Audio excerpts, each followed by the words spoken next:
किसी के साथ सो रहे हो ना तुम? कौन है वो? कार्तिक, तुम मुझे तंग आ गए हो ना? तुम्हें अब पहले जैसे नहीं लगती मैं। क्या बकवास कर रही हो तुम Natasha? You know baby, I love you. तुम्हारे अलावा मेरी लाइफ में और कोई नहीं है। झूठ मत बोलो मुझसे। दूध पीती बच्ची नहीं हूँ मैं जो तुम्हें समझ ना पाऊँ। सब जानती हूँ मैं कार्तिक, और सच्चाई एक्सेप्ट कर ली है मैंने। बस नाम बताओ कौन है वो? Stop it! मैं तुमसे प्यार करता हूँ, इसका ये मतलब नहीं तुम जो भी बकवास करोगे मैं चुपचाप सुन लूंगा। ये रोज रोज के नखरे से मैं परेशान हो गया हूँ। हाँ, परेशान तो होगी मुझसे। कोई और जो मिल गई है तुम्हें। छुटकारा पाना चाहती हो ना तुम मुझसे हमेशा के लिए?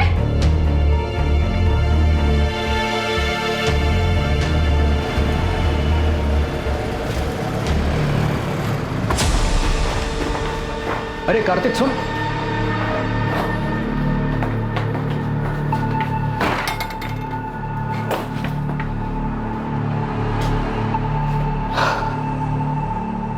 क्या बात है कार्तिक, इतना परेशान क्यों?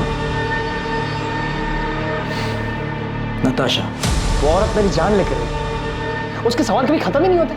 कहाँ गए थे, किसके साथ थे, इतनी देर क्यों हुई, और आज तो किसके साथ सो रहे हैं।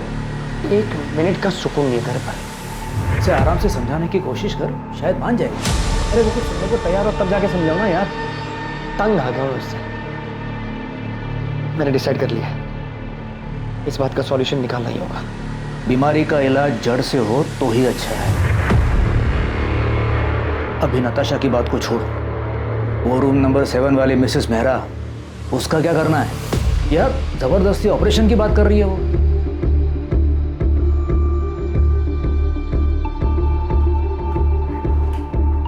क्या हुआ? आप बहुत डिस्टर्ब लग रहे हैं। इसमें कौन सी नई बात है? फिर से झगड़ा हुआ क्या? हाँ, मेरी जिंदगी में एक ही तो परेशानी है। उसे हम पर शक है क्या? कार्तिक की बात अगर सच निकली तो सच में उसका अफेयर नहीं हुआ तो? मैं अपने पति को अच्छी तरह से जानती हूँ। मुझसे उब गया है, छुटकारा पाना चाहता है वो मुझसे, पर मैं ऐसा कभी होने नहीं दूंगी। मैं तुम्हारे साथ हूं नताशा। आगे जो कुछ भी करना है सोच समझ के करना होगा।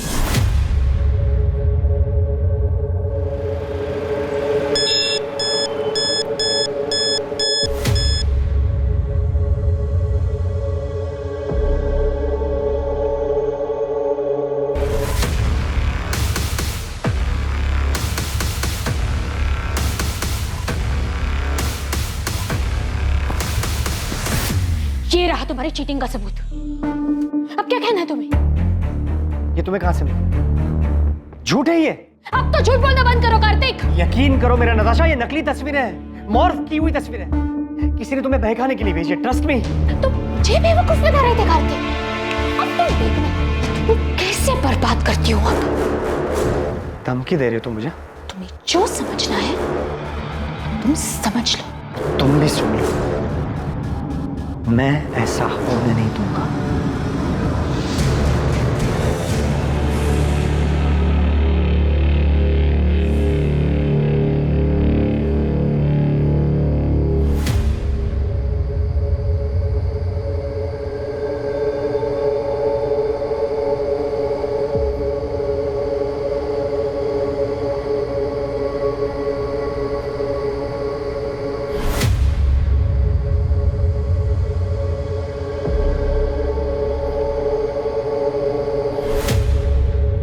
काम हो गया?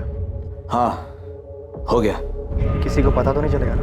नहीं, किसी को शक भी नहीं हुआ।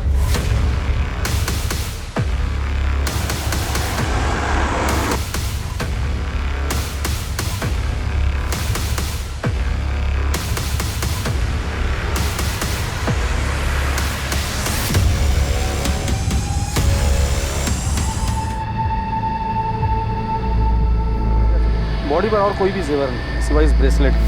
इसका लॉक खुलना बहुत मुश्किल है। मुझे लगता है कातिल जल्दबाजी में इसे छोड़कर भागा। इस मर्डर का मकसद तो लूटपाट ही दिखाई दे रहा है। ये देखिए सर, शायद उस पत्थर से विक्टिम का चेहरा बिगाड़ा गया हो। उस पर खून का निशान, शायद वो खून विक्टिम का हो। बॉडी को पोस्टमार्टम के लिए भेज दो और मर्डर केस फाइल करो। सर, मैं पास की सोसाइटी में रहता हूँ।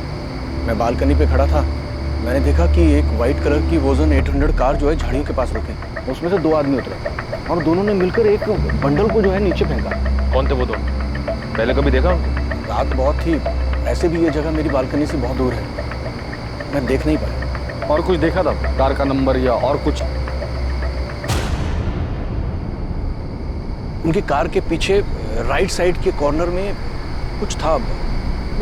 डिजाइन तो समझ नहीं आया, लेकिन कुछ रेडियम सा चमक रहा था, स्टिकर या समथिंग। कुछ और याद आ जाए तो हमें बता देना चाहिए। जी सर। प्रधान, सबसे पहले हमें विक्टिम की आइडेंटिटी का पता लगाना है। सभी पुलिस स्टेशन में मिसिंग कंप्लेंट चेक करो, विक्टिम की डिटेल्स, कपड़े और वो ब्रेसलेट न्यूज़पेपर और सोशल मीडिया पे डाल दो। ओजोन 800 कार का पता लगाने के लिए भी सब लोगों को कहाँ पे लगाते थे? अगर कातिल तक पहुंचना है तो हमारे पास ये सिर्फ वाइट कलर की हचबैक कार है।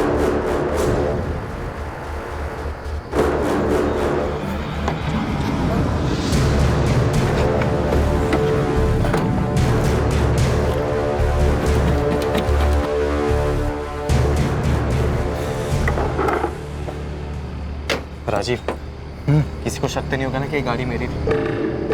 तो टेंशन मत। अगर हम शांत रहेंगे ना तो किसी को कुछ नहीं पता चलेगा, समझा? और ये गहने का क्या करना है? तू रख, इस काम का इनाम समझ। बस ध्यान रखना, कहीं ना भी बेचने की कोशिश भी मत करना।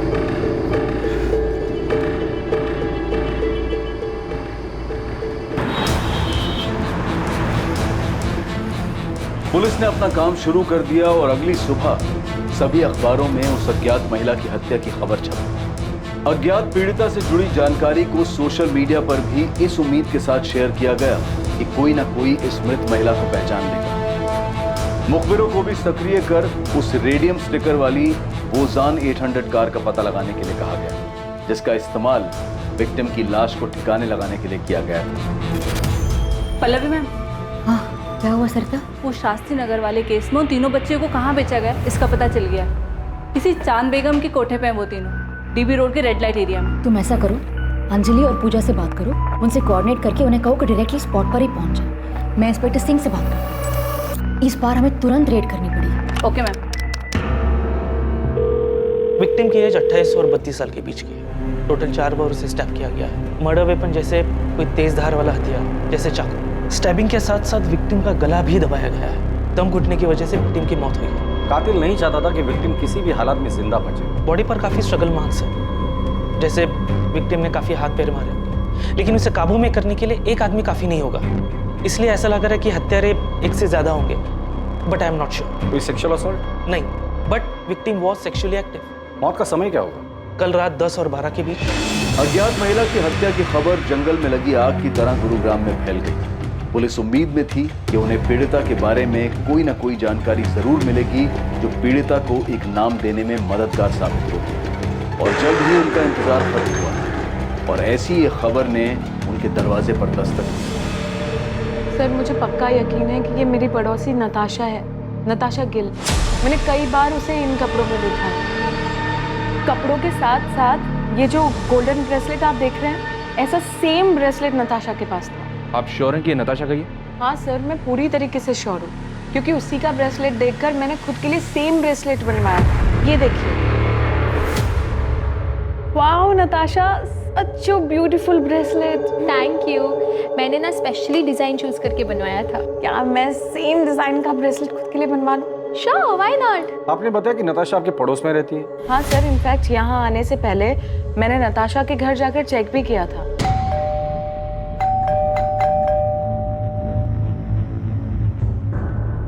उसके बाद मैंने नताशा और उसके पति कार्तिक को फोन भी ट्राई किया, पर दोनों का नंबर स्विच ऑफ आ रहा था। ये सब देखकर मुझे लगा कि कुछ ना कुछ तो गड़बड़ है, इसलिए मैं सीधा यहाँ पर आ गई। आप मुझे कार्तिक और नताशा का नंबर लिख के दीजिए। वैसे ये दोनों काम क्या करते हैं? सर, कार्तिक डॉक्टर है और उसका खुद का नर्सिंग होम भी है, fit and care nursing home, जो जीवन चौक पर है। और नताशा टीचर है, स्कूल में हायर क्लासेस को पढ़ाती है। नताशा और कार्तिक के बीच रिलेशन कैसा था? देखने से तो सब ठीक ही लगता था सर, पर कभी कभी नताशा की बातों से ऐसा लगता था कि वो अपने हस्बैंड को लेकर बहुत पसेसिव थी। सर, कार्तिक और नताशा दोनों के फोन स्विच ऑफ। कोई और नंबर है? मेरा मतलब है माँ बाप या कोई रिलेटिव? नहीं सर, मेरे पास तो कोई नंबर नहीं है, पर आप उज्ज्वला से पूछ सकते हैं। वो मेरे यहाँ काम करती है और नताशा के यहाँ पर भी वही काम करती है।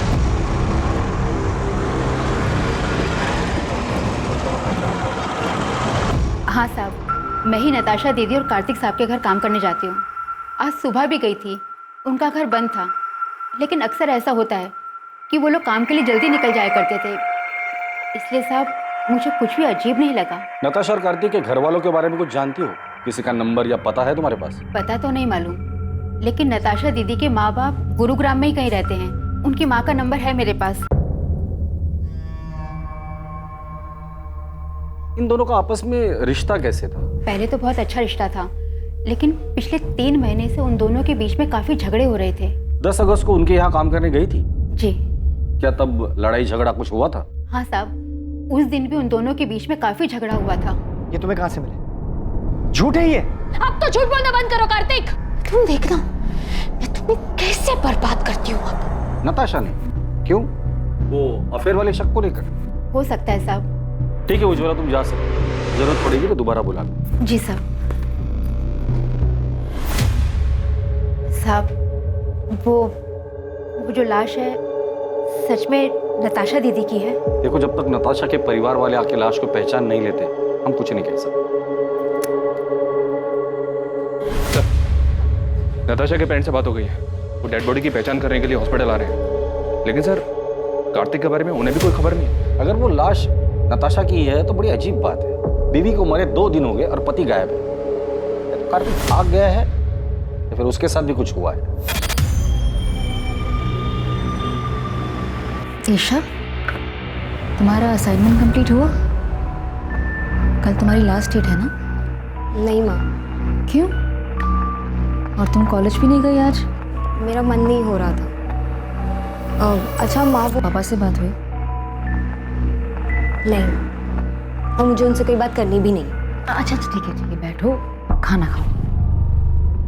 वो तुम्हारे पापा हैं, तुम उनसे बात नहीं करोगी तो सब क्या कहेंगे? जिसे जो बोलना है बोलने दो माँ, मुझे कोई फर्क नहीं पड़ता। जो कुछ भी हुआ है उसे अब पीछे छोड़कर आगे तो बढ़ना पड़ेगा ना। ईशा, मैं तुमसे बात कर रही हूँ, फोन साइड में रखो। माँ, आपने ये मैसेज देखा क्या? ये आपकी बेटी नताशा के? नताशा के बाई एड़ी में काला निशान है बचपन से।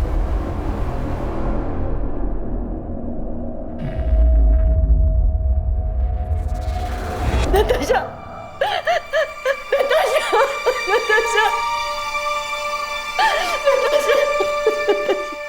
सर 4 साल पहले नताशा को मलेरिया हुआ था। तब हमने कार्तिक के नर्सिंग होम में ही उसी की एडमिशन की थी। कार्तिक और नताशा पहली बार वहीं पे मिले थे। हमें उनके रिश्ते के बारे में बहुत बाद में पता चला। कार्तिक मुझसे 12 साल बड़ा हुआ तो क्या हुआ, उसे क्या फर्क पड़ता है? हम एक दूसरे से बहुत प्यार करते हैं, ये काफी नहीं है? नताशा, तुम अभी समझ नहीं रही हो। 12 साल बहुत होते हैं, और फिर कार्तिक की एक बार पहले शादी हो चुकी है। तुम्हें उससे बेहतर लड़का मिल जाएगा। मुझे बेहतर लड़का नहीं चाहिए पापा, मुझे बस कार्तिक चाहिए। मैं कार्तिक से प्यार करती हूँ। नताशा, तुम हर वक्त अपनी मनमानी नहीं कर सकती। आखिर समाज में भी हमारी कुछ इज्जत है। पापा प्लीज एक बार सोच कर तो देखो, कार्तिक में क्या कमी है? कार्तिक अच्छा लड़का है, अच्छा कमाता है, डॉक्टर है, और सबसे बड़ी बात वो मुझसे बहुत प्यार करता है। Can I interrupt sir? Sir, मैं आपसे वादा करता हूँ मैं नताशा का ख्याल रखूँ। आपको कोई शिकायत का मौका नहीं। तुम्हारा पहले डाइवोर्स क्यों हुआ था? पापा, अब पुरानी बातें उठाने से क्या फायदा? कार्तिक आगे बढ़ चुका है अब मेरे साथ, और हम एक दूसरे के साथ बहुत खुश हैं। नताशा को हम दुखी नहीं देख सकते थे, इसलिए हमें उसकी जिद के आगे झुकना पड़ा। क्या आप लोगों को पता है कि कार्तिक की जिंदगी में नताशा के अलावा भी एक दूसरी औरत थी? क्या? सर, ये क्या कह रहे हैं आप? जी हाँ, और पिछले कई महीनों से इसी बात को लेकर कार्तिक और नताशा के बीच झगड़ा हो रहा है। सर, मेरी नताशा से हर दूसरे दिन बात हुआ करती थी। उसने तो कभी ऐसा कुछ नहीं कहा। सर, नताशा और कार्तिक दोनों के कॉल रिकॉर्ड्स कल सुबह तक आ जाएंगे। प्रधान, जल्द से जल्द हमें कार्तिक तक पहुंचना होगा। पहले उसकी बीवी नताशा की डेड बॉडी हमें मिलती है, फिर पता चलता है कि उसके लाइफ में नताशा के अलावा दूसरी औरत भी, और इन सब के बीच ये कार्तिक कहाँ गायब हो गया पता नहीं। हो सकता है सर कार्तिक के कॉल रिकॉर्ड से हमें उस दूसरी औरत का पता चल जाए।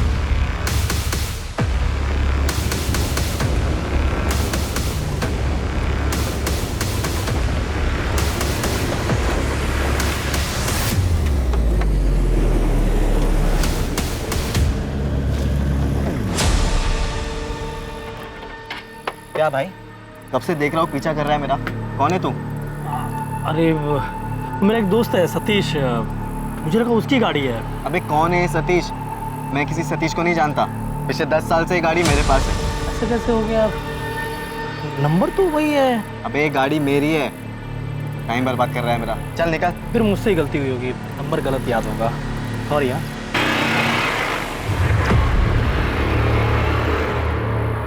हाँ विक्रांत बोल। राजीव, वो एक आदमी मेरा पीछा कर रहा था गाड़ी से। पीछा कर रहा था? तो तूने क्या किया? मैंने उससे जब पूछा तो बोल रहा था कि किसी सतीश की गाड़ी है ये। तूने उसकी शक्ल देखी ना?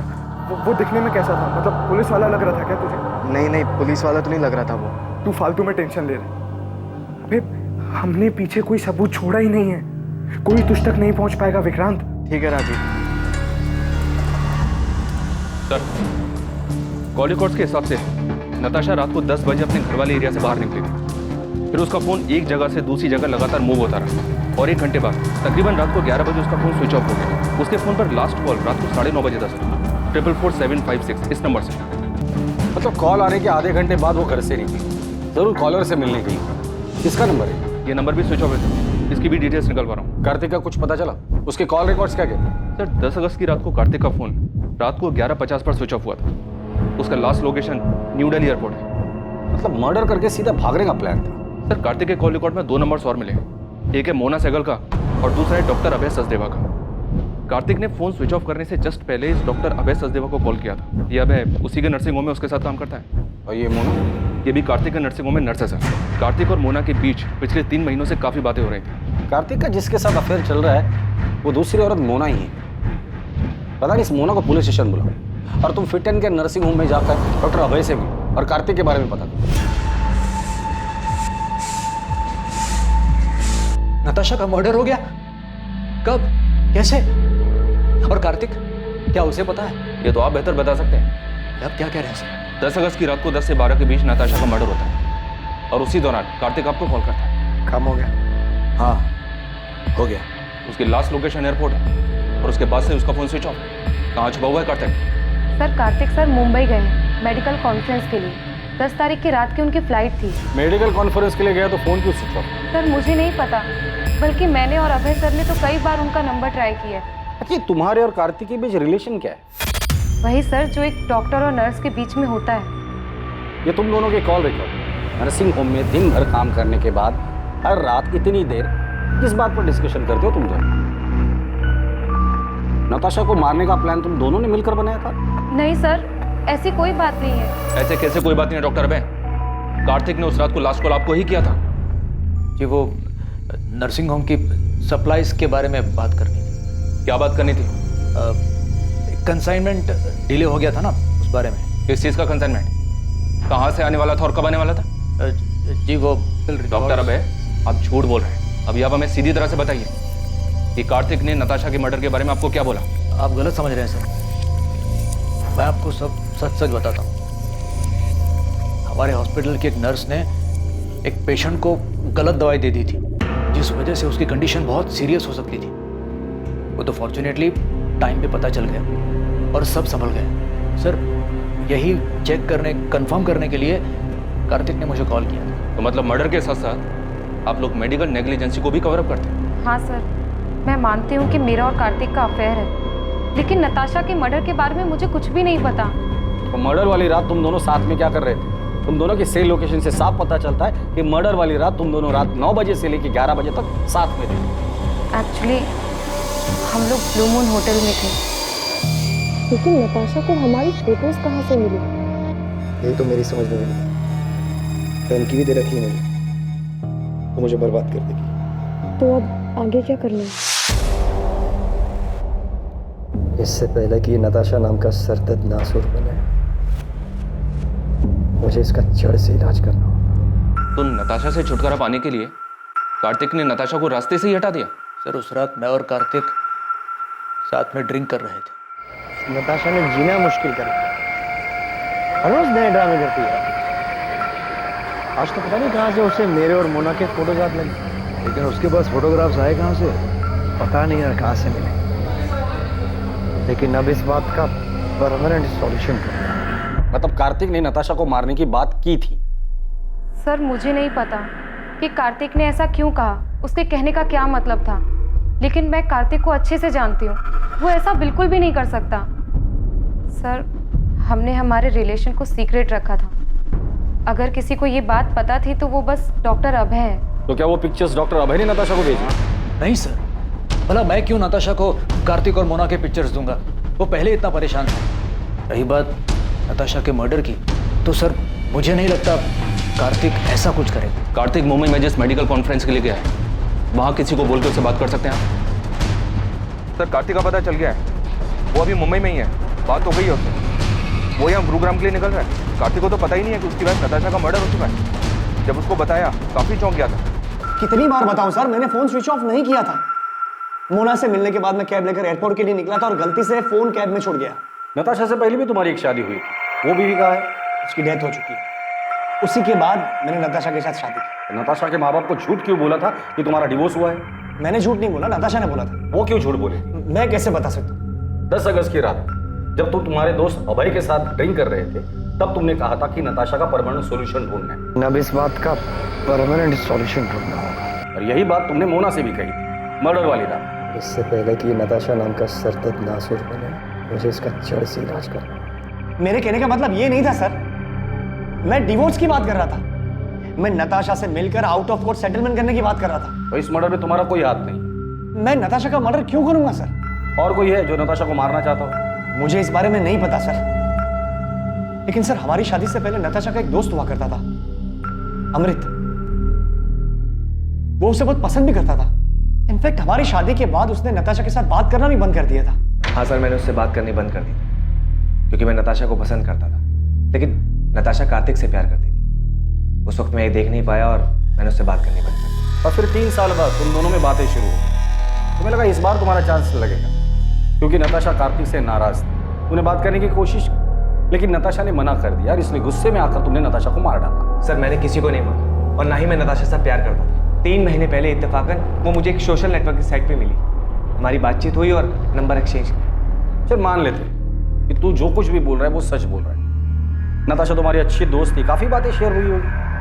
तुम्हें क्या लगता है नताशा को किसने मारा? सर वो सब मुझे नहीं पता, लेकिन मैं इतना बता सकता हूँ कि नताशा ने तय कर लिया था कि वो कार्तिक के ऊपर चीटिंग का केस करे। उसे बर्बाद करना चाहती थी। हो सकता है कार्तिक उसे अपने रास्ते से हटाना चाहता है।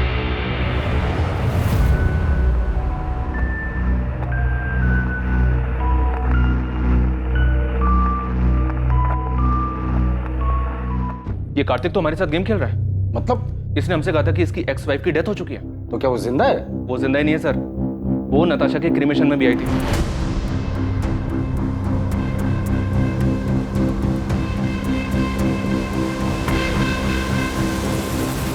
पल्लवी गिल, कार्तिक की एक्स वाइफ। कार्तिक ने हमसे ये क्यों कहा कि उसकी एक्स वाइफ की डेथ हो चुकी है? मुझे नहीं पता। हमारे रिश्ते के बारे में सभी लोग जानते हैं, कुछ छुपा नहीं है इसमें। नताशा भी हमारे रिश्ते के बारे में जानती थी। अब लोगों को डिवोर्स क्यों हुआ? डिवोर्स नहीं हुआ है हमारा। मतलब आप दोनों का डिवोर्स नहीं हुआ था और उसके बावजूद कार्तिक ने नताशा से शादी कर ली थी? मैं जानता हूं तुम्हें हर्ट कर रहा हूं, लेकिन अब और धोखे में रखना नहीं चाहता। कार्तिक हम तो एक साथ खुश थे ना, फिर ये अचानक से क्या हो गया? पल्लवी, मैं नताशा को शादी करने का वादा कर चुका। कार्तिक अपना मन बना चुका था। वो नताशा से प्यार करता था और मेरे पास उसे रोकने की कोई वजह बची नहीं थी।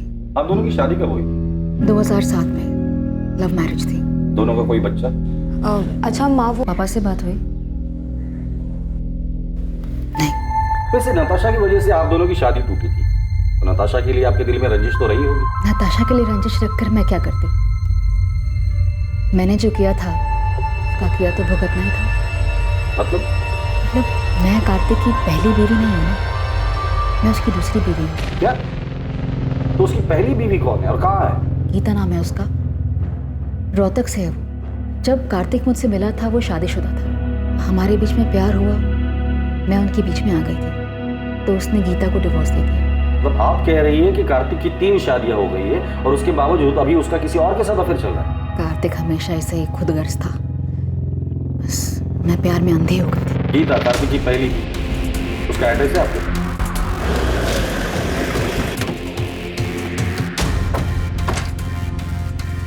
जगदीश अग्रवाल। हाँ सर मैं ही हूँ, लेकिन आप क्यों पूछ रहे हैं? 444756 ये तेरा नंबर है ना? हाँ सर, मैंने फ्री इंटरनेट के लिए लिया था। उसके फोन पर लास्ट कॉल रात को 9:30 बजे था सर। 444756 इस नंबर से। ये नंबर भी स्विच ऑफ है सर। इसकी भी डिटेल्स निकाल पा रहा हूँ। अभी सच सच बोल, नताशा गिल को क्यों मारा? नताशा? सर ये कौन है और मैं किसी को क्यों मारूंगा? तू एडीआई कॉलेज में पढ़ता है ना? नहीं सर, मैं तो एसआरवी कॉलेज में पढ़ता हूँ। सर मुझे नहीं पता आप किस मर्डर की बात कर रहे हो। मैं किसी नताशा को नहीं जानता और इंटरनेट यूज़ करने के बाद मैंने वो सिम कार्ड फेंक दिया था सर। और तेरी इस लापरवाही की वजह से किसी ने उस सिम कार्ड का इस्तेमाल करके बहुत सफाई के साथ मर्डर कर दिया। सच सच बता, नताशा के मर्डर में कहीं तेरा हाथ तो नहीं? दिमाग खराब हो गया तेरा? क्या बोलना क्या चाहता तू? पुलिस को तुझ पे शक? उस रात तूने कहा था कि तू नताशा से काफी परेशान था, उससे पीछा छुड़ाने के लिए कुछ करने की सोच रहा था। अभय, मैं मुंबई से लौटने के बाद नताशा के साथ डिवोर्स देने की सोच रहा था। ये बात तू मुझे उस रात भी कह सकता था। मुझे भरोसा नहीं मुझे। मैं तुझ पे भरोसा करना चाहता हूँ। एंड आई ट्रूली होप कि तू सच बोल रहा है।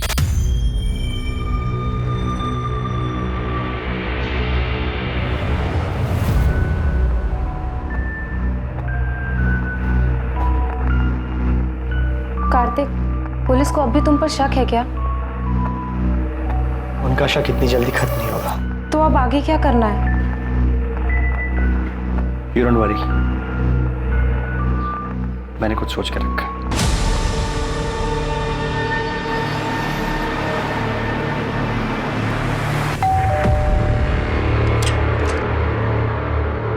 गीता कक्कड़ जी। जी, कार्तिक और मेरी शादी तो बहुत ही कम उम्र में करा दी गई थी। और जैसे ही उसकी पढ़ाई कंप्लीट हुई तो दिल्ली के एक हॉस्पिटल में उसकी जॉब भी लग गई। पहले तो हफ्ता 2 हफ्ते में अक्सर वो घर चला आया करता था, लेकिन फिर धीरे धीरे हफ्ते महीने में बदल गए। आपका और कार्तिक का डिवोर्स कब हुआ? 2007 जब कार्तिक दिल्ली में था तब उसकी मुलाकात पल्लवी से हुई। मुझे तो उनके रिश्ते की कोई भनक भी नहीं थी, लेकिन फिर अचानक कार्तिक ने सामने से आके मुझे सब कुछ बता दिया। इसलिए जब उसने मुझसे डिवोर्स मांगा तो मैंने मना नहीं किया। कार्तिक का काम अच्छा चल रहा था तो मुझे लगा कि वो हमारी बेटी को एक अच्छी जिंदगी दे पाएगा, इसलिए मैंने हमारी बेटी की कस्टडी उसे सौंप दी। आपकी और कार्तिक की एक बेटी भी है? जी हाँ, ईशा गिल। और वो अपने पापा कार्तिक और पल्लवी के साथ ही तो रहती है। लेकिन कार्तिक और पल्लवी दोनों ने हमें ईशा के बारे में तो कुछ नहीं बताया। पल्लवी से मेरी शादी हुई तब ईशा 7 साल की थी। शुरुआत से ही मैंने ईशा को अपनी बेटी माना था। मैंने और कार्तिक ने दोनों ने मिलकर इसे बड़ा किया है। लेकिन फिर पापा की जिंदगी में नताशा आई और सब कुछ बिखर गया। मैं ईशा को अपने साथ रखना चाहता था, उसे कभी छोड़ना नहीं चाहता था। लेकिन मैं माँ को छोड़कर कहीं नहीं जाना चाहती थी, खासकर उस नताशा के साथ रहने के लिए, जिसकी वजह से मेरी माँ को इतनी ठेस पहुंची। मैंने वो घर छोड़ा था लेकिन ईशा को कभी नहीं छोड़ा। वो मेरी इकलौती औलाद है। मेरे लिए मेरी फैमिली सिर्फ मेरी माँ है सर, और कोई भी नहीं। और अगर पापा को मेरी इतनी चिंता होती तो वो मुझे छोड़कर कभी नहीं जाते। कार्तिक, पल्लवी और ईशा तीनों से बात करके सिर्फ फैमिली ड्रामा सामने आ रहा है। अभी तक हमारे पास किसी के खिलाफ कोई सबूत भी नहीं है और ना ही कोई वजह। सर कार्तिक के कॉल रिकॉर्ड्स के हिसाब से भी उसकी और नताशा की लोकेशंस अलग अलग है। मैंने पल्लवी और ईशा के कॉल रिकॉर्ड्स भी स्टडी की। इंसिडेंट के वक्त ये दोनों घर पर ही थे। इनके अलावा डॉक्टर अभय, नताशा का फ्रेंड अमृत और नर्स मोना, इनके खिलाफ भी कुछ नहीं मिला। तो प्रधान, नताशा को मारा किसने? किसने की होगी इतनी जबरदस्त प्लानिंग जो हमारे हाथ ही नहीं लग रहे? साहब अंदर आऊं क्या? आजा बहादुर, कुछ अच्छी खबर है तो बता। साहब, हमने गुरुग्राम में आपकी सफेद कार को पूरी तरह छान मारा, लेकिन किसी भी कार पे वो स्टिकर नहीं दिखा सर। यहाँ तक कि एनसीआर इलाके में भी ढूंढा, लेकिन वो स्टिकर वाली कार नहीं दिखी सर। और नताशा के गहनों के बारे में कुछ पता चला? अभी मार्केट में आए नहीं है। और सर वो सुपारी वाले एंगल से भी कुछ मिला नहीं। तुमने कहा था कि गुरुग्राम में 3 ओजोन 800 सफेद कार्स हैं, किसी पर भी स्टिकर नहीं है, पता है मुझे। उन कार और उसका नाम और एड्रेस है तुम्हारे पास? हाँ साहब, वो तो मैंने पहले ही पता कर लिया। मुझे लगता है कातिल ने वो रेडियम स्टिकर निकाल दिया होगा। प्रधान, इन तीनों को हिस्ट्री निकालो और उठाकर लेकर आओ। मुझे लगता है इन तीनों में से कोई एक तो हमारे काम का आदमी है।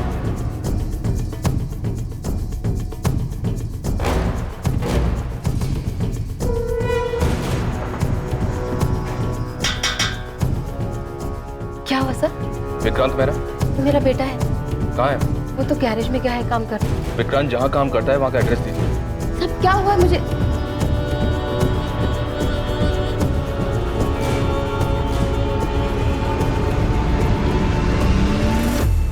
विक्रांत गैरेज में नहीं है, और कहाँ जा सकता है? मुझे नहीं पता सर। सर ये देखिए सर, ये विक्रांत के कमरे से मिला है। जूतों के डब्बों में छुपा कर रखा गया था। और सर विक्टिम के पति ने जो हमें फोटोज दी थी उससे ये मैच करता है सर। ये इतने महंगे गहने, ये किसके है साहब? उस औरत के जिसका खून आपके बेटे ने किया। खून?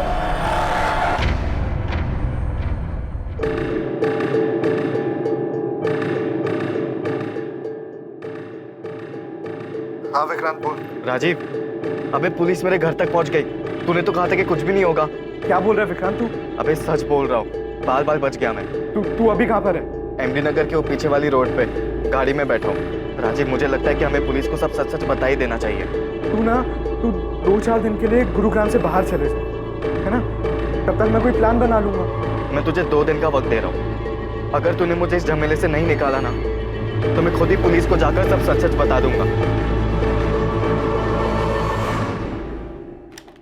सर विक्रांत के फोन की लोकेशन डेड बॉडी मिलने वाली जगह से मैच हो रही है। टाइम भी उसी दौरान का है। विक्रांत के कॉल रिकॉर्ड से कुछ मिला? विक्रांत जिस नंबर पे रेगुलर टच में था उन सारे नंबर्स की डिटेल्स निकलवा रहा हूँ सर। और वो मनोहर जिसने डेड बॉडी को गाड़ी से उतारते हुए देखा था, उसने बताया था 2 आदमी थे। एक तो ये विक्रांत ही है, दूसरे आदमी का पता लगाना बाकी है। विक्रांत का कुछ पता चला? विक्रांत के घर पे कांस्टेबल्स लगा दिए सर। विक्रांत और उसकी माँ का फोन ट्रैक कर रहे हैं। साहब वो विक्रांत का पता चल गया साहब। तुझे क्या लगा था गाड़ी धोने से सबूत धुल जाएंगे? मेरी सफेद ओजोन 800 हमने फॉरेंसिक में भेज दी है, जिसमें नताशा के खून के ट्रेस मिल ही जाएंगे। इसलिए कोई भी कहानी सुनाने के बारे में सोचना भी मत। सीधे सीधे बता दो नताशा को क्यों मारा? सर मैंने उसको नहीं मारा, मैं तो उसका नाम तक नहीं जानता था। सर वो मेरा बचपन का दोस्त राजीव 9 तारीख को मुझसे मेरी गाड़ी लेकर गया था और फिर 10 तारीख की रात को उसने मुझे कॉल किया किसी पीसीओ से और मोहल्ले के बाहर बुलाया मिलने के लिए। सर मैं फंस गया था, इसलिए मुझे उसके साथ जाना पड़ा क्योंकि मेरी गाड़ी उसके साथ थी। मैं उस औरत को नहीं जानता था सर, सच बता। क्या हो गया राजीव? तेरा फोन किया तूने मुझे लैंडलाइन से क्यों कॉल किया था? तू अंदर आ, मैं सब बताता हूँ।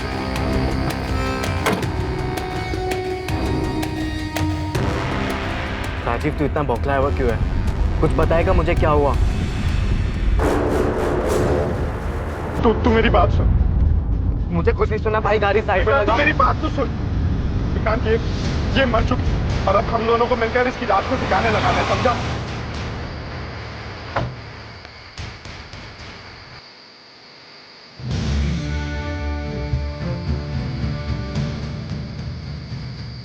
जल्दी कर।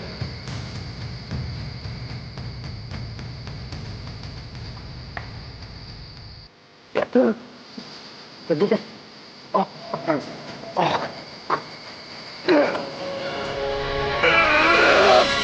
सर मैं प्यार के जुनून में अंधा हो गया था सर। उसे पाने के लिए जो बन पड़ा मैंने किया सर। किसके प्यार का जुनून? नताशा के? नहीं सर, ईशा के। ईशा के लिए तूने नताशा को मार दिया? हाँ सर। तो ईशा ने तुम्हें कहा था नताशा को मारने के लिए? नहीं सर, उसकी माँ पल्लवी ने कहा था सर।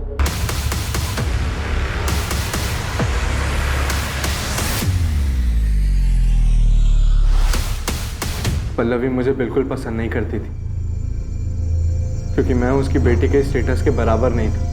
मैं और राजीव पिछले 6 महीने से डेट कर रहे थे, पर माँ हमारे रिश्ते से खुश नहीं थी।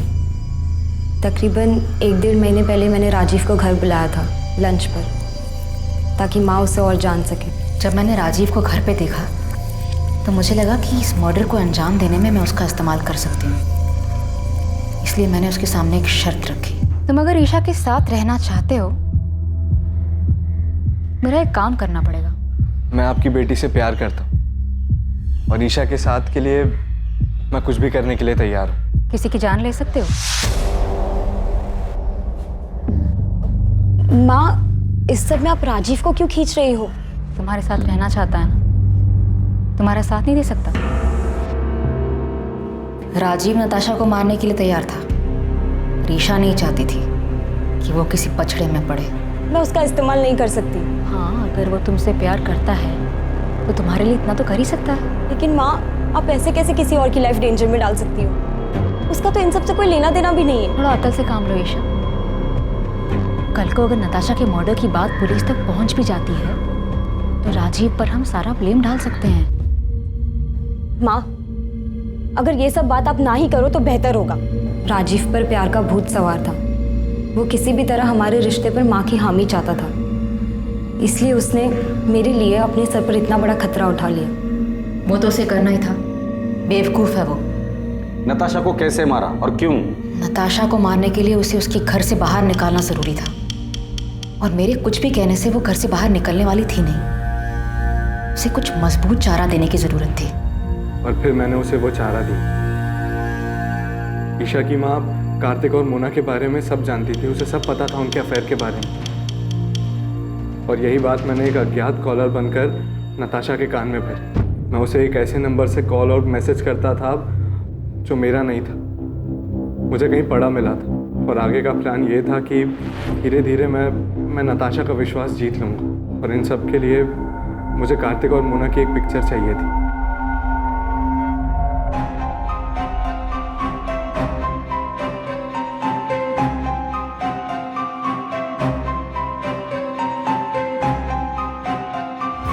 प्लान के मुताबिक 10 अगस्त को राजीव ने वो फोटोज उसे दिखाए। मुझे पता था नताशा वो फोटोज देखकर बहुत अपसेट होगी। फिर रात 9:30 बजे मैंने नताशा को कॉल कर मिलने बुलाया।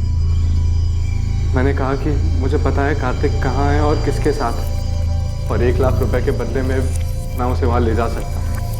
और नताशा कार्तिक को रंगे हाथों पकड़ना चाहती थी। वो तुरंत राजी हो गई। फिर थोड़ी देर बाद ही मैंने नताशा को मार्केट रोड के चौराहे से पिक किया। कहाँ है कार्तिक? किसके साथ है? मैं आपको वहीं लेके जा रहा हूँ। आप पैसे लाए हो? हाँ, पूरे 1 लाख है, पर काम हो जाने के बाद। ये कहाँ लेके आ गए हो तुम मुझे? यहाँ जंगल के बीच में तुमने गाड़ी क्यों रोक दी? बस 1 मिनट। पल्लवी, ईशा, तुम दोनों यहाँ पे क्या कर रहे हो? क्राइम कैसे हुआ ये तो आपने हमें बता दिया, पर एक सवाल अब भी बाकी है पल्लवी जी। क्यों? वजह क्या थी नताशा को मारने की? कार्तिक मेरा था, कानूनी तौर से भी और मन से भी। वो मेरा पति था और नताशा ने उसे मुझसे छीन लिया था, इसलिए मुझे उसको अपने रास्ते से हटाना था। लेकिन आप दोनों तो बहुत साल पहले अलग हुए थे, तो फिर क्यों? क्योंकि मैं कार्तिक को बहुत अच्छी तरह से जानती हूँ। शादी के दौरान भी उसके कई सारे अफेयर्स हुए, पर हर बार वो मेरे पास लौट कर आया था। और नताशा आने के बाद वो लौट कर नहीं आया? हाँ, पता नहीं उसने क्या जादू कर दिया था। जब पहली बार मुझे कार्तिक ने बताया नताशा के बारे में कि वो उसे शादी करना चाहता है, तो मैंने उसकी बात मानी नहीं, क्योंकि मुझे तब भी उम्मीद थी कि वो मेरे पास वापस लौट कर आएगा। पर उसने शादी की, और तब मुझे बहुत बड़ा धक्का लगा। माँ इस बात को मान ही नहीं रही थी कि पापा ने शादी कर ली। उन दिनों इन्हें संभालना बहुत मुश्किल हो गया था, जैसे इन्होंने अपना संतुलन ही खो दिया हो। और इन सब के जिम्मेदार मेरे पापा थे, इसलिए मैं उनसे आज भी उतनी ही नफरत करती। धीरे धीरे सब ठीक होने लगा था, माँ की तबीयत भी संभलने लगी थी, पर कार्तिक गिल को हमारी खुशियां कहाँ मंजूर थी। कार्तिक, इतनी देर रात तुम यहाँ क्या कर रहे हो? पल्लवी, मैं तुमसे सॉरी। सॉरी पल्लवी। अंदर चलो, आराम से आराम से। क्या हालत बना रखी है तुमने? Miss you Pallavi, I miss you. क्या कह रहे हो तुम ये? सच बोलो, मेरी जिंदगी में तुम्हारी जगह और कोई नहीं ले सकता। इतने सालों बाद अब तुम्हें मेरी याद आई है? तुम ही तो गए थे ना मुझे छोड़कर। गलती हो गई मुझसे, मैं देखो आज वापस भी तो आया हूँ। आज मेरे पास सब कुछ, नताशा, मोना, फिर भी मैं बहुत अकेला हूँ।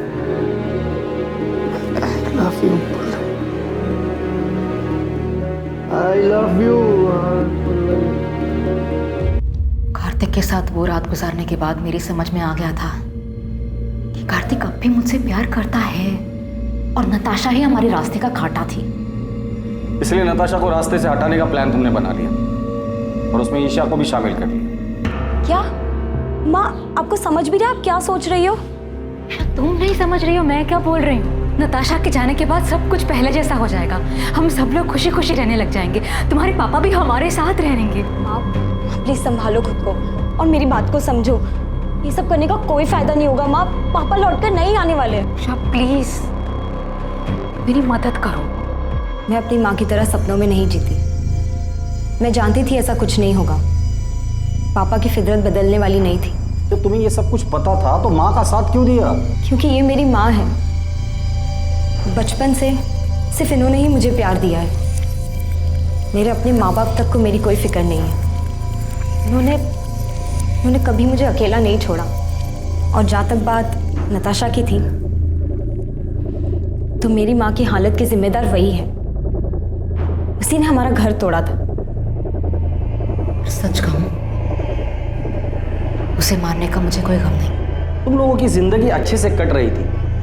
तुम दोनों को देखकर कोई नहीं कहेगा कि ईशा तुम्हारी असली बेटी नहीं है, तुम उसकी असली माँ नहीं। इतना सब कुछ अच्छे से चल रहा था, वो एक झटके में तुमने खत्म कर दिया। एक ऐसे आदमी के लिए जिसने बार बार ये साबित किया है कि वो तुम्हारा ही नहीं किसी का भी अच्छा पति बन ही नहीं सकता। और तुम्हारा घर नताशा ने नहीं तोड़ा है, कार्तिक, जिसे अपना घर, परिवार की या शादी इस शब्द की इज्जत करने आती ही नहीं है। बेटा ये तुमने क्या कर दिया? क्यों किया ऐसा? नताशा ने तुम लोगों का क्या बिगाड़ा था? नताशा ने नहीं, आपने बिगाड़ा। शौक क्यों हो रहे हैं? शादी और रिश्तों का मजाक बनाना तो आपकी आदत है ना। किसी के साथ रहना नहीं रहना ये तो आपकी मर्जी है। जब जी चाहा तब आप वापस आ गए और जब जी चाहा तब छोड़ दिया। पहले गीता, फिर माँ, नताशा और अब मोना। उसके साथ भी आप यही करेंगे ना? न जाने कितनी लड़कियों के साथ आपने सेम ड्रामा किया होगा। आपको तो ये भी नहीं पता कि इन सब चीजों का मुझ पे कितना बुरा असर पड़ा है। मुझे तो शर्म आती है कि मैं आपकी बेटी हूँ।